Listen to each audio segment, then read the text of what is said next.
happy to follow Dr. Adu Crow because my remarks are similarly folksy, granular, down to earth. And I think persons of my age will understand what I say. I'm over 50, and I'm sure those of you who are over 50, or 60, or 70, no, I won't go on, will understand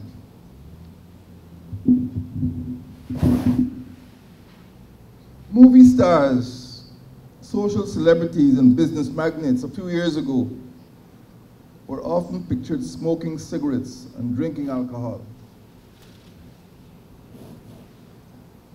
I don't want to call names, but those of us who are old enough to remember people like Humphrey Bogart or even James Bond, you know, the smoking of tobacco and the drinking of alcohol were celebrated habits on the screen. And these habits inevitably were imitated by their adoring fans, especially children. They wanted to be like the stars, and they started puffing away very early in life and drinking all sorts of substances. It is my view that particularly in poorer country like ours, traditional lifestyles were quickly transformed as we sought to copy the glamorous habits of the rich and famous. We wanted to be like the stars. Food preparation, similarly, shifted from home to the street.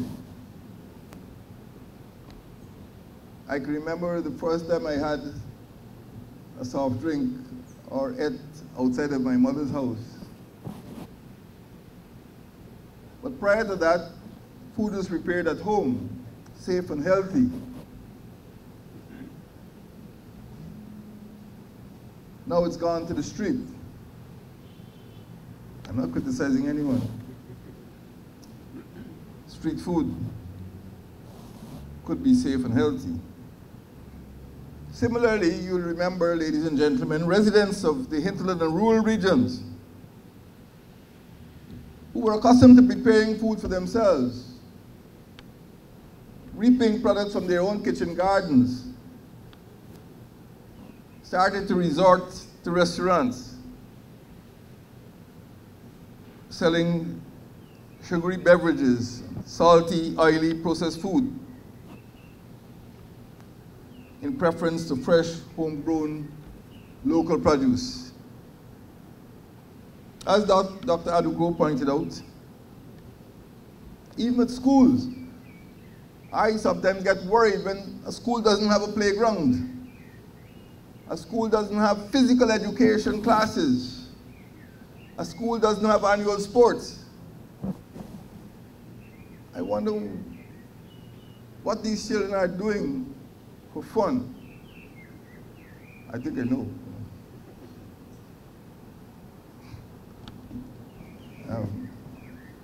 Sometimes I prefer it to be done outdoors rather than indoors. But these should be mandatory in any school.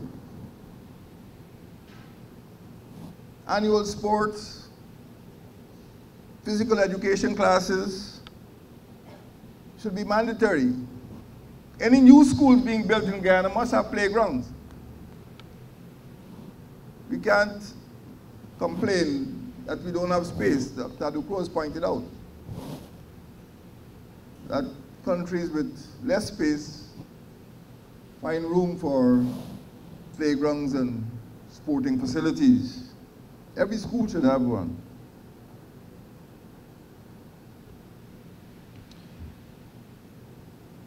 Schools too should be equipped with cafeterias.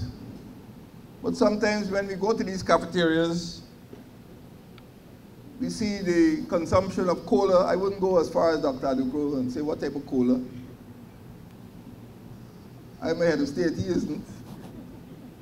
What I would say that the consumption of cola and candy are more likely to be available in school cafeterias than coconut water. Minibuses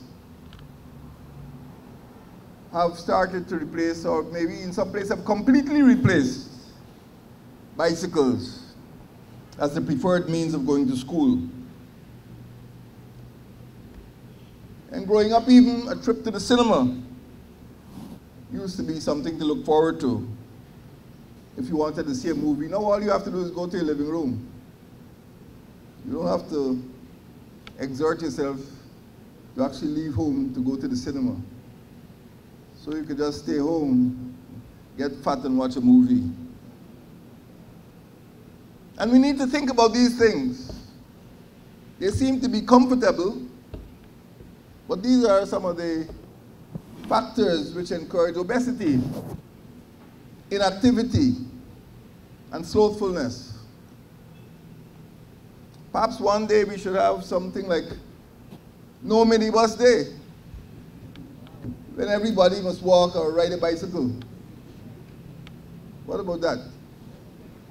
Any minibus owners here? Ladies and gentlemen, the consequences of such cultural carelessness are everywhere visible. More than half of Guyana's adult population suffer from one of the main non-communicable diseases. Almost 7 out of every 10 premature deaths of Guyanese aged 23 to 60 are caused by cancers, by chronic lung diseases, diabetes, heart disease, and hypertension. Non-communicable diseases cause illnesses and may frequently result in premature death.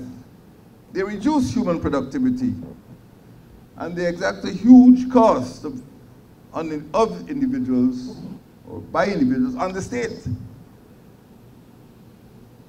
NCDs are a silent epidemic, but an expensive epidemic nevertheless. Worldwide, non-communicable diseases are responsible for 70% of the 56 million global deaths in 2015. And the majority of these are caused by cardiovascular diseases, which accounted for 45% of deaths, cancers, 22%, chronic respiratory diseases, 10%, and diabetes, 4% in that year, 2015. Ladies and gentlemen, these statistics should make it clear that the prevention and control of non-communicable diseases is essential to ensuring human health, and by extension, to bringing up healthier children and happier communities. As you've heard, the Caribbean community, CARICOM, was quick to recognize the dangers of non-communicable diseases. CARICOM heads of government convened a special regional summit on chronic NCDs on the 15th of September 2007, a decade ago. So we were warned, we knew about the dangers. And this is 4 years before the United Nations high-level meeting of the General Assembly on the Prevention and Control of NCDs. So CARICOM was even ahead of the United Nations. The summit of CARICOM leaders issued a 15-point declaration known, and I'm not saying this to be funny, known as the Declaration of Port of Spain, one of the two prominent countries. The Declaration of Port of Spain uniting to stop the epidemic of chronic NCDs.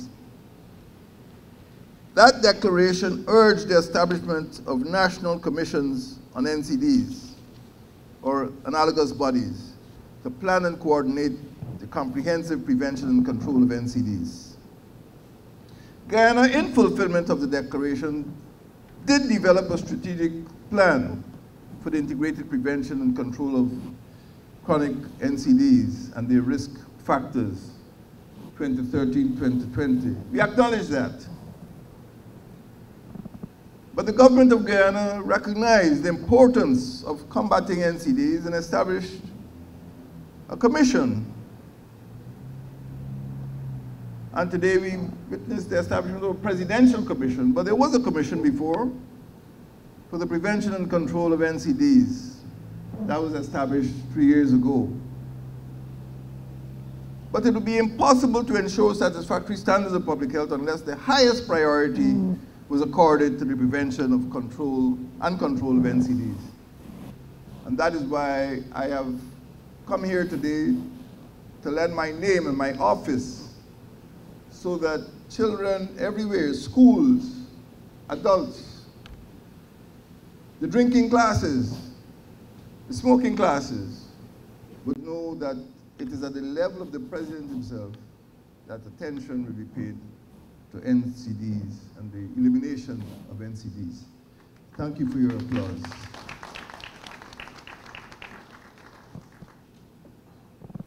Unless you're divinely inclined, you can't get higher than that. So today we assembled to celebrate the launch of a presidential commission. And we recognize the need for increased public information, for fresh initiatives, and for the implementation of programs to promote a revised NCD strategy and to institute mechanisms. I would therefore like to propose to the Minister of Public Health a three-pronged approach towards reducing the incidence of NCDs. First is information. There must be countrywide public information if we are to prevent NCDs. We mustn't assume that everybody knows that drinking sugary colas or eating oily fast foods could be harmful. Some people just don't know. People buy this stuff because it's cheap and convenient, and they like how it tastes. So we must have a campaign of public information to let every child know that he or she is indulging in self-harm. And of course, we must make alternatives available to that sugary stuff. I know one place in Main Street where you can't get aerated drinks. Someone was very surprised. They asked for a cola. So we don't serve colas here anymore. So we have to get this information through to the public.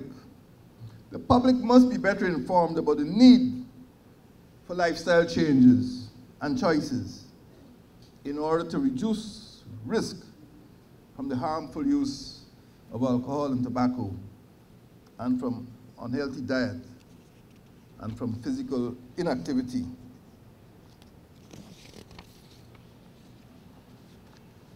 Second, there must be fresh initiatives.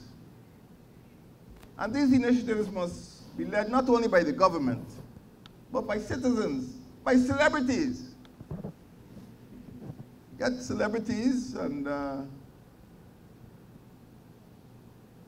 encourage them to lend their popularity to get the message of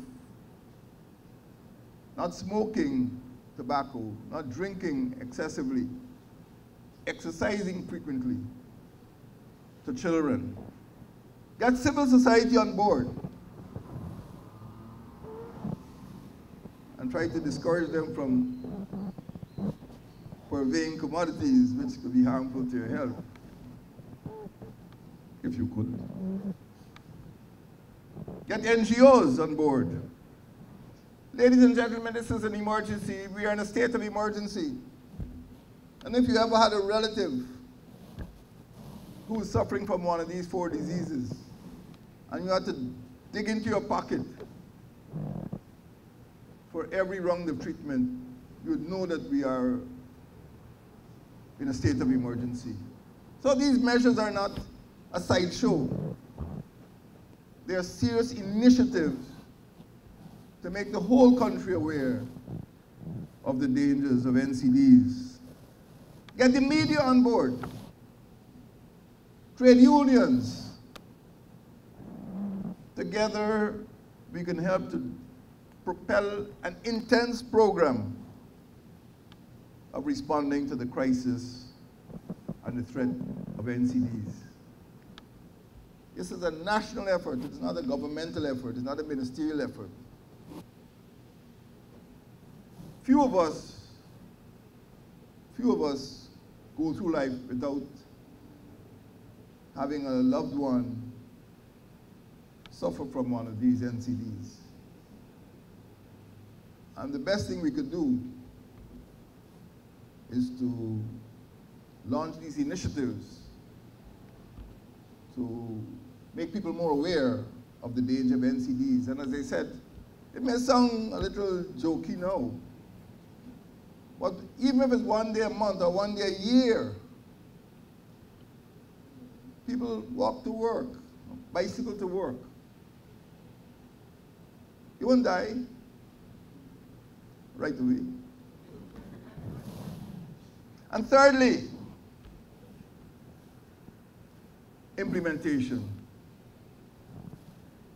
Once we have all these declarations, once we have all these strategies, there must be implementation. There must be a comprehensive, multi-sectoral approach to implement measures for the prevention and control of NCDs.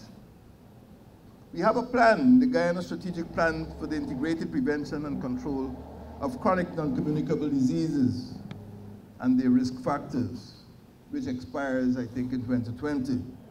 But this needs to be updated, and it needs to be complemented by the implementation of an action plan,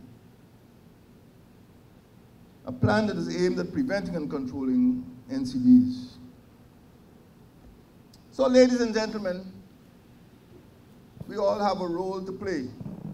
I know we've gone to school, and there's a fat boy or fat girl in the class. Are you fatty? But obesity is not a joke. You know, you go to the tuck shop or the cafeteria, and everybody is quaffing away at some sugar water. But there are alternatives. You see the big shots puffing away? I don't know if any of you ever saw a picture of Winston Churchill without some little stick in his finger. It was high fashion. And of course, there was a revolutionary leader somewhere in this hemisphere who popularized that product. But those days are over. We know better now. And we must realize that NCDs are not a joke, they're not fashion. They are a serious threat to life and a leading cause of premature death. Ladies and gentlemen, NCDs are a pressing problem. And unfortunately, the burden falls mainly on the poor. The burden falls mainly on the poor. Sometimes you see some very rich people who don't smoke that stuff anymore. But when you go to ordinary workers, you see them taking a break. I remember as a young cadet, you go on a route march, you were told to stop for a smoke break. And even though some of us who didn't smoke were told to go through the motions. But smoking was almost second nature.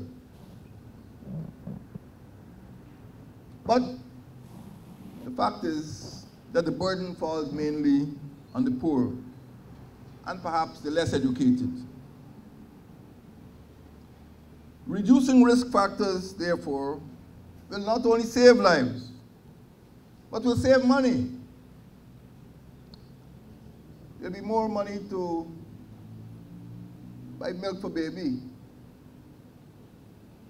instead of the other stuff. I was at the recent Regional Agricultural Commercial Exhibition, and I noticed that most of the vendors of honey and cashew in that particular region, I can't call the region, of course, because I have to go back there next week. Most of the vendors were women,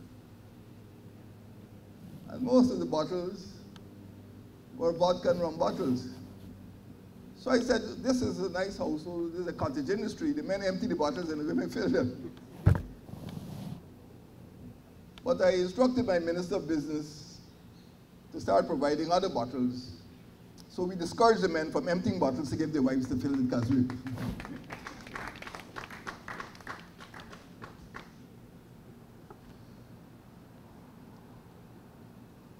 Ladies and gentlemen, the Presidential Commission has a lot of work to do, as I said, in these 3 areas. And its work will be decisive in determining the extent to which we can enjoy the good life in Guyana. The public information program, the publishing initiatives, and don't be afraid that people may regard you as a crank because you're exercising or walking, or you acquire a bicycle. Of course, we have to exercise some traffic controls. We don't want any exercising people to be hit down by speeding cars or by angry minibus owners who think you should be going in the bus rather than riding a bicycle. And of course, there must be forceful implementation at every government ministry. You must get rid of plastics.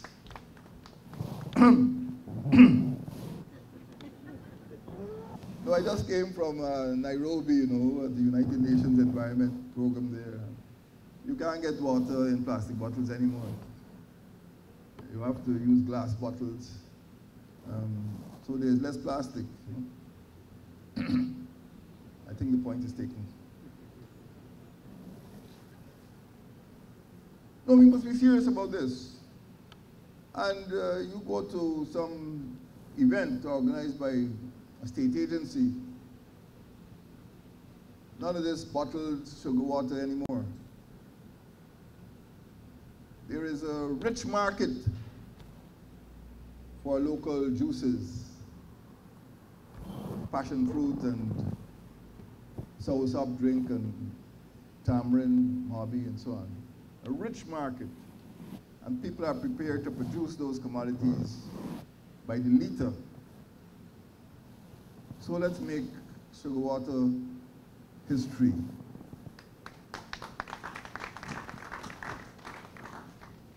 Ladies and gentlemen, this Presidential Commission for the Prevention and Control of Non-Communicable Diseases in Guyana,